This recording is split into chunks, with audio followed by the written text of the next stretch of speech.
board a couple years ago. When I graduated high school, so I spoke at the graduation. I guess maybe my father was the chairman of the board. That's by the way I spoke. But I spoke about the Parsha in Yisro. It says Vayichad Yisro. That Yisro, when he saw and he heard from Moshe Rabbeinu all that happened, that all the miracles that happened to Klal Yisrael. So Vayichad Yisro, he was very inspired. Of course, he was Megayer, became a Jew.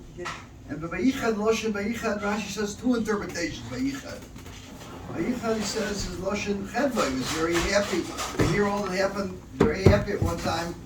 But on the other hand, he says Loshen Vayichad is Chidudim. That he sort of he was afraid a little bit. He had goose pimples. He was afraid what happened to Mitzrayim.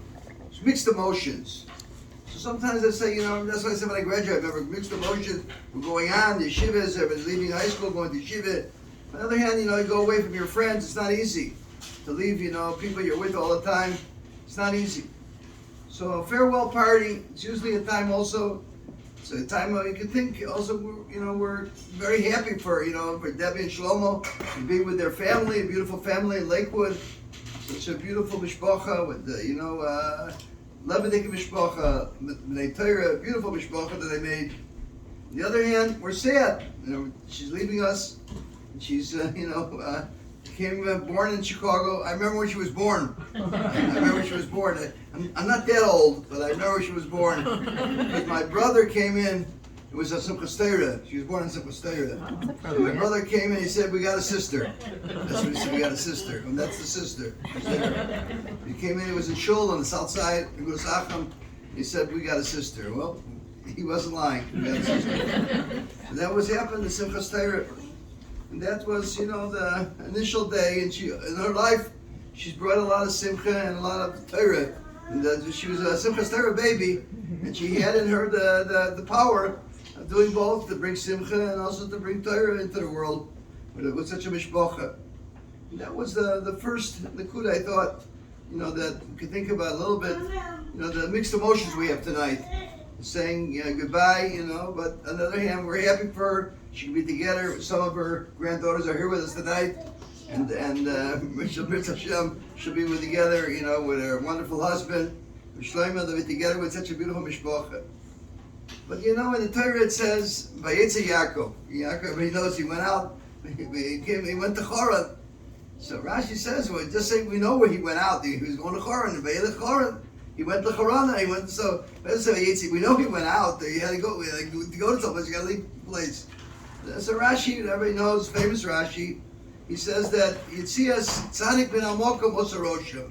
The Torah wants to give us an idea, though, that when you leave a place, a person who's a tzaddik, who leaves a place, that leaves a roshim. It's not just going someplace, but it leaves a roshim. He says it's pona ziva, pona hoda, pona adara. It goes away. He says when a person, a tzaddik, leaves a place, so it's lost some of its glory, some of its shine, some of its beauty. And here especially we have two tzaddikim. We have Shlomo, a big tzaddik, and Debby, it's Konis. So they're leaving us, and it's not a small thing.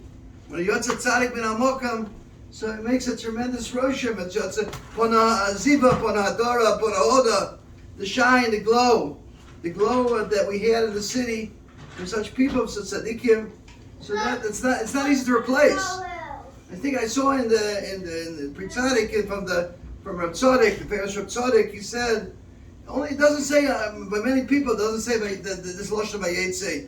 Other people left in other places also in the Tanakh. Many people, but it only says by Yaakov, and it says later on, Rashi brings also, by Nomi and Rus. By Nomi and Rus also it says that Vayetze, she left the place. So the question was, why Dafka there? Other tzaddikim also they left, and they should also make a roshim. So Pri Tzaddik says, no, he says, that Yaakov Avinu was different. It was the Pe'er of Avos. Yaakov Avinu was Tiferes. He said that Abram and Yitzchak, they were great, of course. But Abram had also, Yishmael and Yitzchak Esav. So they didn't have all glory.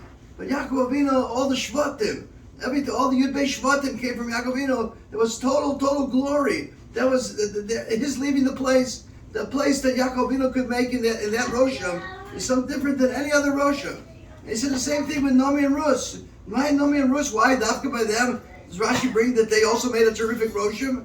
So the Pri Tzaddik says, and Reb Tzaddik says, because from Rus comes the Melech HaMashiach. The Melech HaMashiach comes. So he says, from those two, from Yaakov Avinu, who's Yud Bei Shvatim, they're all tzaddikim, and he says also coming to Mashiach, then that's making the Rosham. So I say, when we lose two tzaddikim from our midst, we're losing, Shlomo and the big tzaddik and Debby.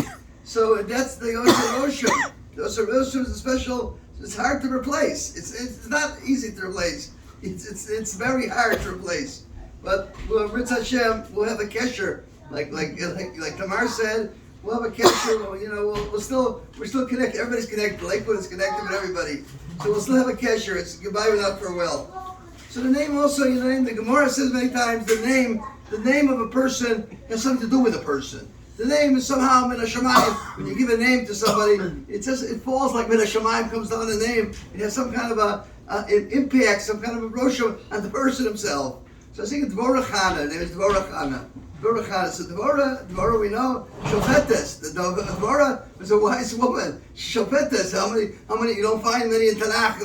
The women were Shofetes. You find a Shofet, the Shoftim, Sefer Shoftim. But Shofetes, Dvorah was a very smart woman. So a woman, like I say, like Debbie was, not only giving over in the chinuch of the Beis Yaakov, but over to a family, to give over to her, to children, to give over to others. The idea is what you're supposed to do. And that's the Shofetes, that's the Dvorah Chana. What's Chana? Chana, you look in the Talmud, in the Gemara it says, from Chana we learn how to daven.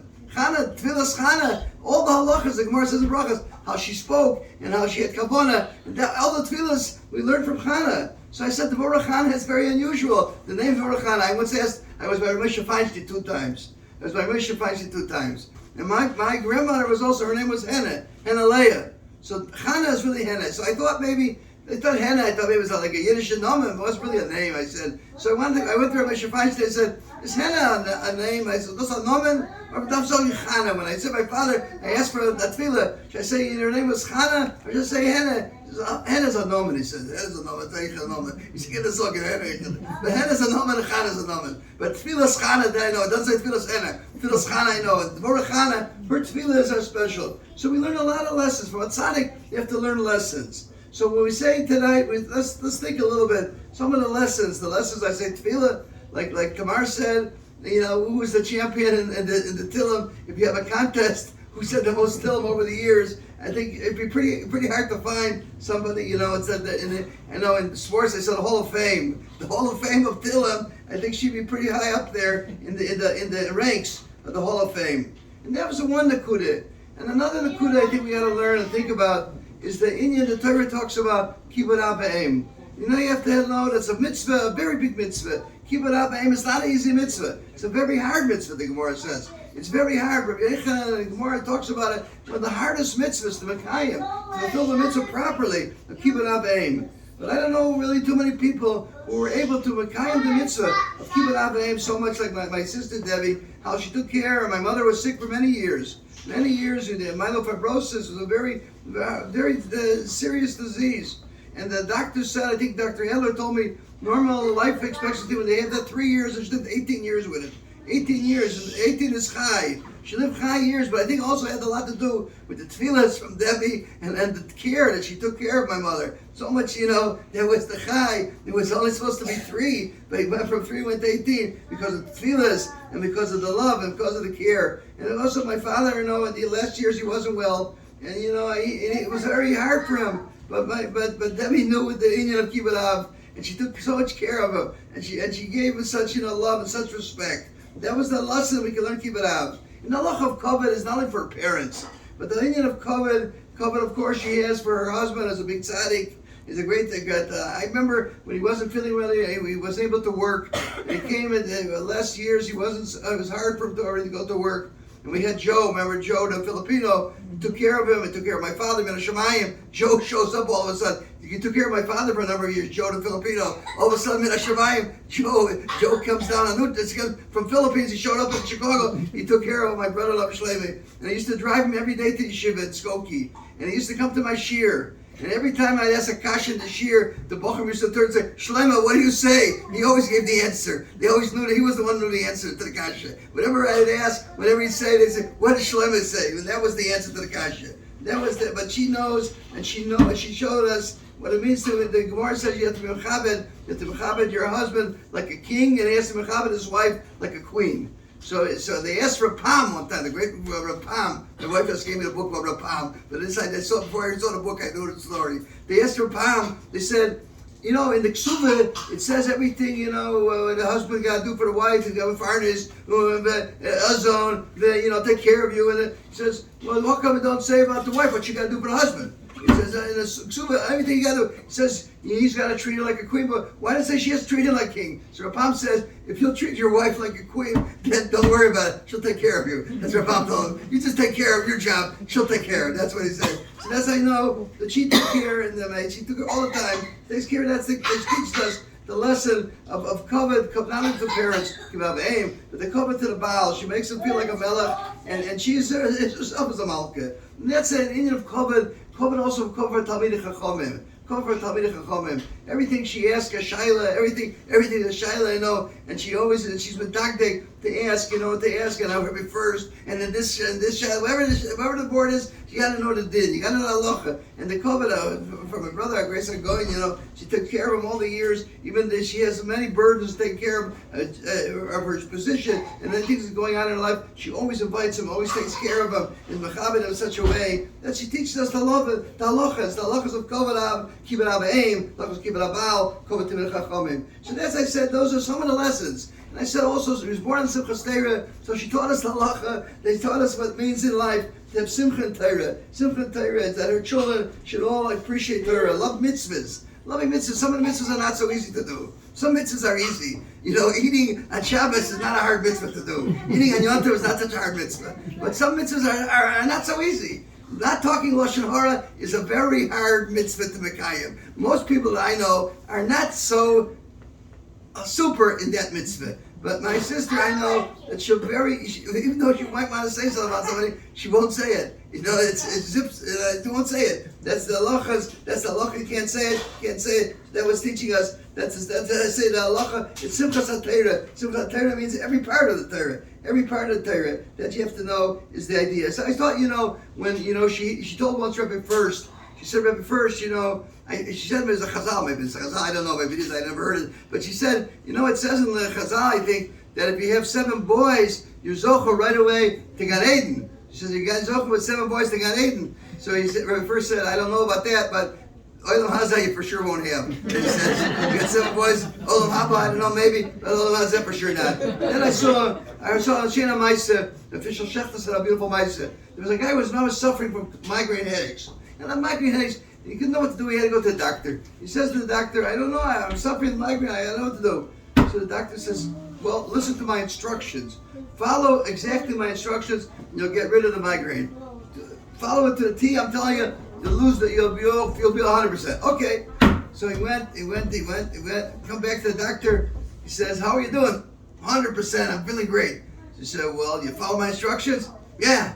He said, you took the medicine? No.